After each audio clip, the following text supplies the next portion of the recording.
Hello, everyone. Hello, Facebook. Hello, YouTube.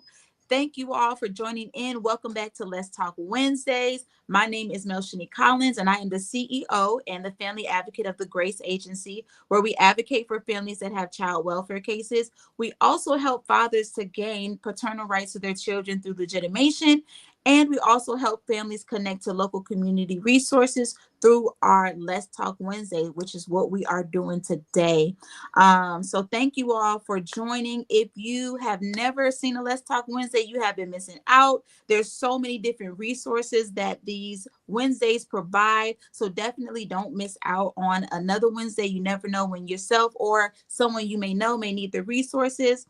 But before we get into what we are going to be talking about today, I want to let all the dads know out there is that we have received a grant from the state of Hope where we are paying for the legitimation filing fees up to $250 for qualifying fathers, but also that we are also paying for the legal consultation fees with the Atlanta Bar Association. So dads, don't miss out. If you want to find out about more information on how you can utilize those services, definitely visit our website. It's www.grace-ga.com. Go ahead and fill out the informational form on our website, or you can send me a message on our business page. It is Giving Respect and Compassion Every Day. Also, we advertise our workshops, fathers. So that is how you can also become a part of our program, where we're helping to pay for your services, but also our workshop really teaches you about your parental options. So don't miss out, okay? But without further ado, we are about to introduce a very unique resource that I myself personally have never heard of. I came across Joshua's voice on our State of Hope private chat. So it's for those who have received a grant from the state of Georgia to help implement their big project or their big idea to really help the community.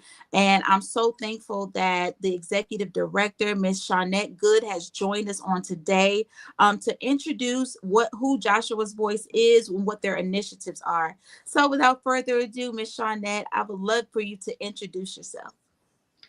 Hi, thank you for having me, Melchanique, and for sharing. I've already learned so much just here in a few minutes on the G.R.A.C.E agency and the great things that you're doing. So thank Yes, you for ma'am. having an opportunity to share about Joshua's Voice today. No. Joshua's Voice's mission is, in the shortest way I can possibly say it, is to help the invisible to be seen. Mm, So all of those things that are going on in people's lives, whether it is neurological or physical, whatever those things are that people can't see. And just looking at one another, we can't see those internal struggles that each other has. And so giving a voice to those and providing resources to help those to be seen by those who need to see that in order to provide the compassionate services that are needed is at the heart of what we do. Doesn't explain our programs, but that is the heart of our mission. awesome, awesome. So what inspired the creation of Joshua's Voice? Was it like a particular person? Because sometimes when you hear of these organizations and they have a name, it came out of some type of like traumatic or, heartfelt situation. It absolutely did. Joshua's Voice is named in memory of my son Joshua. And Joshua had some of those struggles that you couldn't see by looking at him. And one of those is autism. So Joshua was on the autism spectrum. He was what is still commonly seen as called low resource needs or high functioning. I know a lot of people don't like that term anymore, but he needed very few resources, but that doesn't mean that his struggles were not just as strong. And so if he were to walk into the room, you wouldn't be able to say, oh, he has autism, and know that he may have some behaviors, some social skills issues, some difficulties just in his day-to-day life. So some of his actions may seem odd to others or may not fit in expectations in a workplace. But he was just our Joshua. And we lost our Joshua to another invisible disability at the height of COVID, May 1st, 2020, as he took his own life.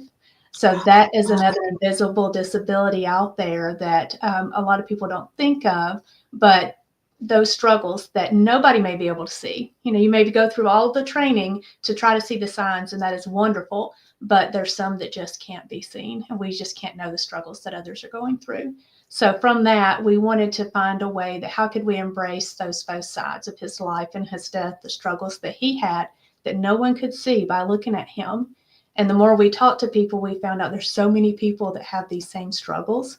And Mhm. so the programs that we have implemented so far since 2021 are all circle around that. What are these things that people are going through? How can they have their voice that he didn't feel like he had? And what can we do to help that? Wow. First, I would like to say I'm so sorry, Miss Shawnette. I did not know that that is how, Joshua's voice came to be about. So I'm really sorry to hear that. Wow. Wow. So many people always hear about, being autistic or having depression or anxiety, but they don't know what those challenges are like to live with that on a daily basis. So what are some challenges that individuals that have those invisible diagnoses face? What do they face? Well, the biggest thing is knowing how to talk about it. You know, Hmm. how to help people understand, because they may be able to say, "Hey, this is something I struggle with," and but they don't know how to voice their needs. So a lot of times what they get is people trying to help them, but they haven't expressed how that help should come. So one of the small things that we did in the very beginning, when Joshua's voice had little funding, like how can we make a difference before we've had an opportunity to grow? So we started, much like you did, we've started a YouTube channel, and we would love to grow that more. But on our YouTube channel, we do interviews with individuals who have various types of invisible disabilities. It could be diabetes. You can't see that someone has diabetes by looking at them, or it could be Right. bipolar disorder. It could be any number of things.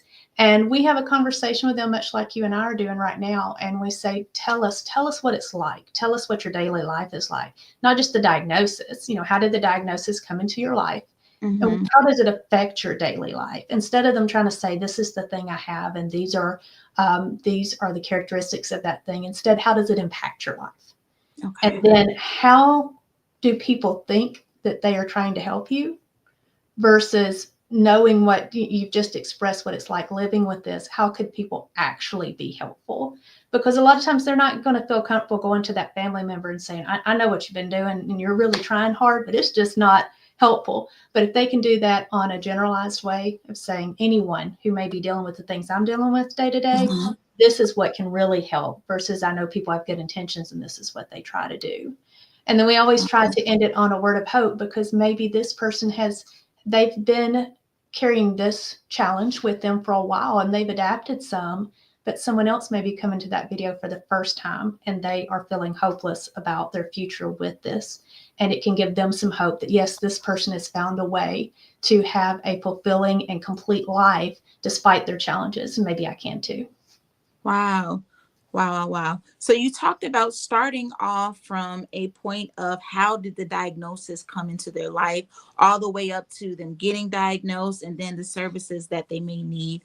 How has Joshua's voice really evolved in order to support individuals that have invisible disabilities? Yeah, so we thought, okay, this is this education part of it that we kind of started with because we had no resources, right? So how Mhm. can we help? We can help people with their voice, you know. And then we thought, okay, what else can we do? There's a whole nother world out there that doesn't understand. So we picked one thing, that thing that our Joshua lived with the autism and neurodiversity, and we began to think on in that aspect. What resource can we provide? And that was kind of a struggle, going around and talking to different people. And we found out that there's a lot available to the autism community if they know how to look for it. There's a lot for the families. There's a lot actually for the autistic individuals, and more every day. Mhm. But what about the helpers that help the people? So what about the all of the great nonprofits, the governmental services, the community services? How do they know how to provide things in a compassionate way? So if an individual is having an interaction with the police, it can be as simple as they've been speeding, because people with autism often carry on the same lives that we do every day, right? So they do the things Right. that we do, that, or they're in a car accident, whatever it is. How can they let someone know that I have this challenge? Or even if they can't do that, how can we help that other person, the police officer, the EMTs, the fire department, the child advocacy services, the GRACE agencies? How can we help them begin to see, hey, this is a characteristic that may be someone who has neurodiversity? How can I slightly change my approach to be more compassionate and safer for both parties? And so we kind of, as we got feedback as to what was available and what wasn't, it really evolved from that education standpoint. These agencies and our community partners, they want to provide the safest and most compassionate response, but they didn't have the education. They didn't know anything about it. And so Mm. that's kind of where we stepped in. And in addition to that, the growth of that, we started providing sensory kits as well. Wow, that's awesome because you know what I have heard of, and it's really sad, but I'm assuming due to lack of education, where people have literally been afraid to contact law enforcement or other higher authorities when it came to mental health crises, Mhm. because right, people can't see them. So you Right. think this person is just acting aggressively or they're angry, not knowing that they have a mental health diagnosis where they may have not been taking their medication like they're supposed to, or that this particular thing is a reaction of this particular disability. And so, can you talk about for families that aren't quite at the point of diagnosis, what are some of the telltale signs of individuals that have invisible disabilities? Yeah, so a lot of these things start becoming more obvious as children start school. Mm-hmm. But now we're even having more adults that are being diagnosed in adulthood. A lot of times it's because they're getting diagnoses for their children, and then they start to see through that, oh, maybe I have some of these behaviors too. Mm-hmm. But here's the thing: when we started doing our training, it became important for us to point out, because we had marketed it as an autism awareness and response training. But it was important in that education to point out, let's talk about the characteristics. Let's not talk about the diagnosis, because there's going to be people who have never had a diagnosis that don't need a diagnosis. They don't need extra resources. They just need understanding and compassion. And each of us may have an individual characteristic that fits into that autism category. It's when they all come together in a certain way and intensity that you have a diagnosis. It doesn't mean that some of us may not struggle with certain sensory things, or with a good understanding of directions when it comes to being specific with concrete language. So in our training, we talk about behaviors, social skills, and communication, because communication is huge. If you can't communicate, then you're going to have issues going further. And whether someone is nonverbal, or they have a language barrier, or they have an inability to process language the same way the rest of us do, or they can completely understand everything that you're telling them, but they don't have the ability to give it back to you. Right. So we talk about, how do you identify that, and how can you use pictures?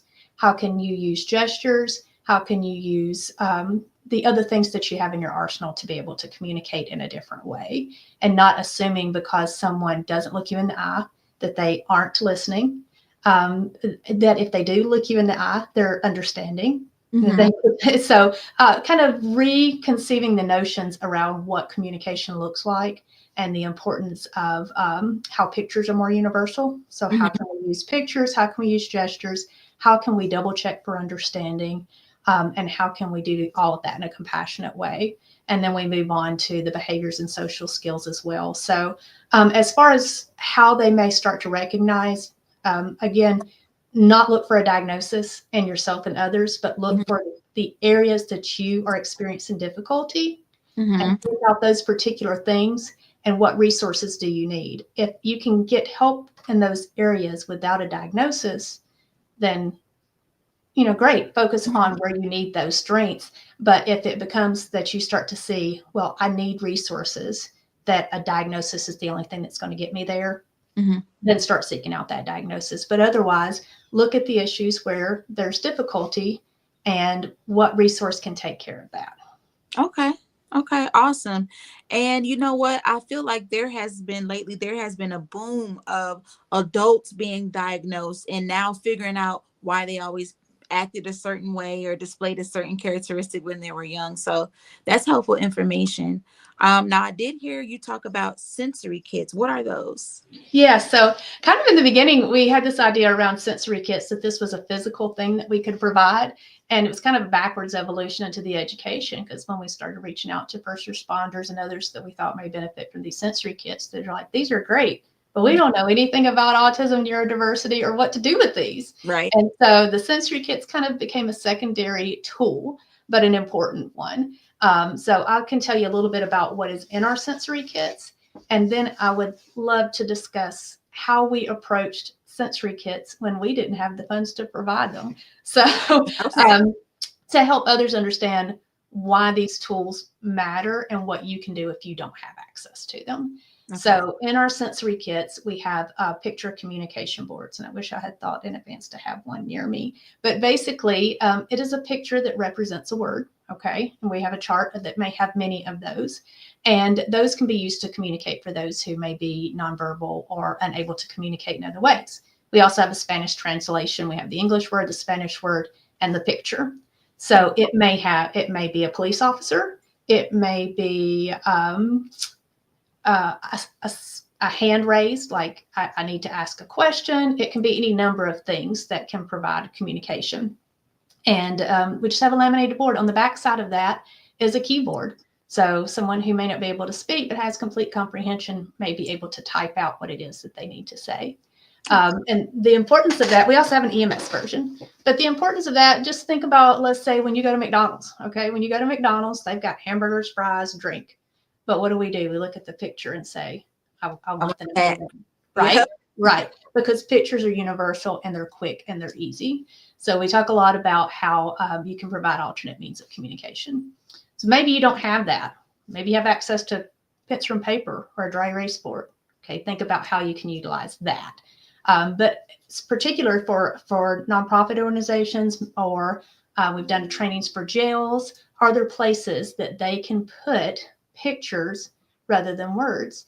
Because even someone who is under the influence of drugs or alcohol, they are going to have some disordering of their sensory system, and they may not be able to process language as quickly as they normally would, but perhaps they can follow directions more quickly with pictures. So those are our communication tools. We have a dry erase board and picture communication charts.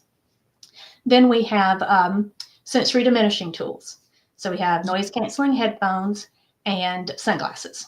Okay, very simple. We know what those are for, right? So Absolutely. what if you don't have those things? So what you can do is if you're outside and you're having, let's say this is a car accident, okay, you have someone there who is obviously distressed by all the sounds that are going on. You're going to see that. They're going to be covering their ears. Mhm. There's going to be obvious signs of distress. Can you move 10 feet away from the noise? Can you evaluate the surroundings? Do you have to have all of the sirens on? Can some of those be turned off if they're not necessary at that moment? What can be done to reduce that in the environment if you don't have access to the noise canceling headphones? Same thing with the sunglasses. Are you 3 feet away from a tree? You can go stand in the shade and do the same thing that you're doing out in the sun that may be distressing. Oh, So wow. those are just a few of our sensory diminishing tools. And then additionally, we provide a positive sensory reinforcement. So we have some sensory toys in there that we call sensory tools to provide a distraction from everything else that's going on.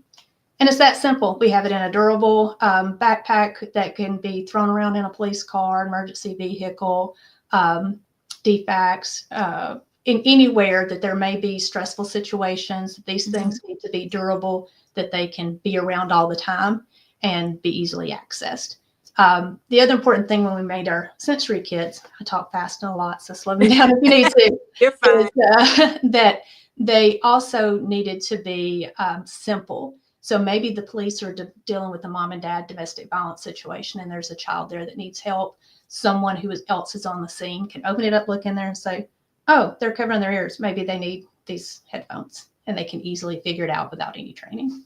Okay, awesome. So does Joshua Voice like go around and do various trainings with I would say organizations or like schools, or anything like that? Because these services and this information is needed, because I would not know how to treat a situation where if a child was, sensory impaired or they had some sensitivity. So these are very great ideas to utilize. Yeah, so our focus has been what we call crisis intervention services. So that's going to be your police, your fire, your child advocacy services, your court services, your the helpers of the helpers, Okay. and that's where we have started because we only have so many resources, right? Huh? So those are the things that we think are most critical, that these people have the understanding they need because they want it. They definitely want to provide the safest, most compassionate response that they possibly can. So a lot of nonprofits, um, child services, hospital emergency rooms, particularly the security for hospital rooms. We're finding a lot of autistic individuals who are having some emergency situations that they need to be able to go to a little bit of more long-term care after the emergency stay, or are having to be in the emergency room for longer periods of time because there are not enough resources available for the extended services that they need. And Okay. so at that point in the ER, it goes beyond providing that emergency care, and they have to start building a relationship and operating relationally as they may be there weeks. And in those cases, they're like, we're starting to need to know how we can be relational and how we can be more compassionate than just coming in and providing those emergency services. So that's been another area.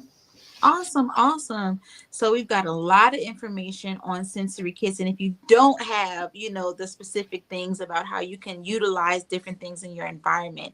Now, another thing that I saw on your website was about Safety Day. And I think, is that something annual that Joshua's Voice hosts at Yeah, we your? did our first annual Sensory Play and Safety Day. We don't have a date yet this year. Okay. And the idea behind that is now we've provided, let's say the police, we've provided the police with this training and the sensory kit resource, but they've never actually encountered, maybe they've never actually encountered someone on the spectrum. So they don't know what a good day looks like versus a bad day looks like.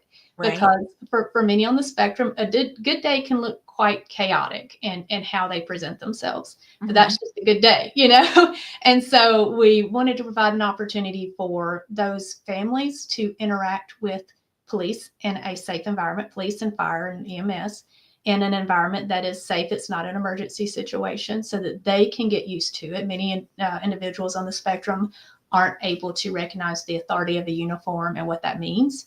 And Okay. so give them the opportunity to experience that in a safe environment. And also for those first responders to say, hey, this is a fun day. These are what these mannerisms look like when it's not a crisis. So they can distinguish the difference in an amplification when someone is in a crisis situation. Okay, awesome. So it sounds like advocacy, and awareness is at the heart of Joshua's Voice.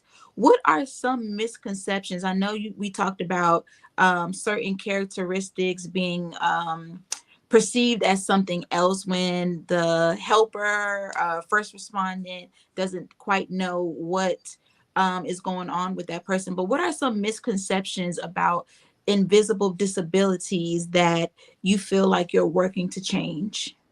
As a whole, particularly with autistic individuals, the biggest misconception I would say is that there is a lack of understanding. If someone can't communicate back to you effectively, they Mm-hmm. may even have speech, but they aren't able to communicate effectively, that they don't understand what you're saying. So one of the things that we always stress is, even if you're needing to communicate with a caregiver because you're not having effective communication with the individual, Mm-hmm. always address that individual as if they understand you. Okay. Provide that humanity to them, Yep. and assume that they do understand you. You've got the caregiver there that can intercede, but give them that, give them that grace. And if you're wrong, what have you lost? Because the caregiver is still there and can still respond. But Right. what if they can't understand you and you're completely taken away any of their ability to um, be their own person. So that's the biggest thing. The other with invisible disabilities is simply that, just because you can't see it doesn't mean it's not a struggle. So when you it's better to assume that people around you have something that they're struggling with Absolutely. than to assume that everything that happens is about you. I used to own a business, and I would always tell my employees when someone is speaking with you or acting towards you in a manner that immediately upsets you, it probably has nothing to do with you and your job. We don't know what people are dealing with. We don't know the struggle it took them to physically get from the car to the office. We don't know what it took for them to be able to communicate with you that day, or what happened right before they walked in the door. So as long as they're not physically harming you, just take a minute and have a little grace and say, this is probably not about me. This person is struggling with something, and just have a little bit of compassion. Absolutely. Absolutely. Don't take it personal Don't because take it personally. Yeah. whether it is a disability or whether you just had a bad day, we all are going through stuff at various times. And so, can you share a success story or a moment where you feel like, yes, advocacy, awareness, and education just came together perfectly? Yeah, we did. I did have a police officer reach out and say that he had recently been through the training. He had a sensory kit, and he encountered a young man that was wandering the streets. He had just wandered away from home. He was a young adult, and they were called because he was acting aggressively, and they thought they were going to have to put cuffs on him and take him in. And they remembered their training, and they corresponded with him just a little bit differently. And then they brought out a poppet out of a sensory kit. And they said it was like a switch turned on. He was able to direct his energy to that poppet. And whatever it was that he was dealing with in that moment, that gave him a distraction from it. They were able then to talk with him more, calm him down, and he was able to go home with mom and dad instead of having to get into a police car. And who knows how that would have gone had they not recently gone through that. So that was a good day. Oh, wow, that is a great story when the things that matter are making a difference in the community. So that is a great story. And do you have any upcoming projects or any type of upcoming programs that you are excited to tell the community about? We're working on some things. I'll hold off on those right now. But what I would really like to see is an expansion of the education into the workplace and the benefits that neurodiversity offer in the workplace, and helping employers understand how to make their employees more comfortable coming to them and asking for small accommodations, uh, Hmm. rather than being fearful that if they do that, it may cost them their job. So, how can we help employees feel more welcome to come and say, they don't even have to say their struggles, but this is going to help me do my job better. Is this something that we can work on? And understand that neurodiversity and diversity in general, that there are benefits. It may require a little bit of accommodation, but on the upside, what you get in return could be substantial. So just looking about how can we provide that more compassionate, opening response to everyone. Absolutely. And then, are there any volunteer opportunities for anyone that says, yes, this is an organization that I want to, help to support, whether it's financially or with my time? Absolutely. You can always reach out to me. Our website's joshuasvoice.org, and any communication you do on there is going to make it back to me. We have some sensory packing days that we schedule occasionally. Then you can actually physically, help put those together. And there's always some virtual services that we could use some help with. So if you can't physically be here, there's plenty of things that you can do. And then just also, ways to reach out to others to let them know that we have these services available, like you did today. Awesome. So, if there are other people that are in the community that want to actually utilize the services, whether it's the education, whether they have any questions, how can they get in contact with They you can, or with your business? absolutely. They can either reach out through the website, or they can contact me directly at Shawnette. My name's there on the screen. Shawnette at joshuasvoice.org. Okay, perfect. And what is the website? The website is joshuasvoice.org. Okay, perfect. And just one last question, Ms. Shawnette, before we go. I know that this is very dear to your heart, but what is it that keeps you going? Because I have children, And just being in this every day, I can see how it is rewarding, but I can also see how it can be really gut wrenching, to have a situation that is so close to others that you are helping and your son is no longer here. Yeah, there are times when it's difficult because the work that we do in Joshua's name is a constant reminder that he is not with us anymore. However, it is also a reminder that he continues with us because in everything that we do in his name, we take him along with us. So that is the motivation, and we say every day that if we've helped one person and understand a little bit better in one way, if we never do anything else again, that we know Joshua's proud of us. Wow, wow. So thank you so much, Ms. Shawnette, for taking out time of your day to really give us a good, well-rounded perspective about what Joshua's Voice is, the initiative that you all have. And thank you for sharing that with the community. I really appreciate you. Thank you for giving us the opportunity and for what the Grace Agency continues to do. No problem. Well, you have a great day. If there's anybody that are in need of your services, I definitely will send them your way. Thank you. You're welcome. All right, bye.